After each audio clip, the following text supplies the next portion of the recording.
ખેડબ્રહ્માના મટોડા ગામે ચોરોએ ઘરને બનાવ્યું નિશાન। 13.5 તોલા સોના સહિત 1,60,000 રોકડ રૂપિયાની કરી ઉઠાંતરી। સીસીટીવી ફૂટેજ આધારે પોલીસે તપાસ હાથ ધરી।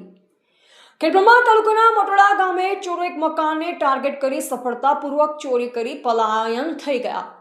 મળતી માહિતી મુજબ ખેડબ્રહ્માના મટોડા ગામના રહીશ પટેલ દોલજીભાઈ કાળાભાઈ વહેલી સવારના 4:20 પોતાના ઘરના દરવાજે તાળું મારી મકાન બંધ કરી તબેલા ઉપર દૂધ કાઢવા ગયા હતા।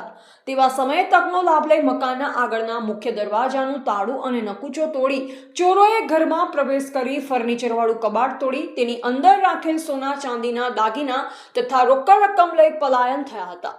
મકાન માલિક પટેલ દોલજીભાઈ પોતાના પરિવાર સાથે તબેલા ઉપરથી દૂધ કાઢી ઘરે પરત આવતા મકાનનો દરવાજો તૂટેલ હાલતમાં તથા ખુલ્લો જોતા બૂમાબૂમ કરતા લોકો એકઠા થયા અને ઘરની અંદર પ્રવેશ કરી તપાસ કરતા ફર્નિચરનું કબાટ ખુલ્લું દેખાયું અને ચોરી થયાની ખબર પડી। આવા સમયે બાજુમાં રહેતા પડોશી પટેલ સામળભાઈએ ચોરી થયાની જાણ પોલીસ સ્ટેશને કરતા તાબડતોડ પોલીસ ઘટના સ્થળે પહોંચી વધુ તપાસ હાથ ધરી।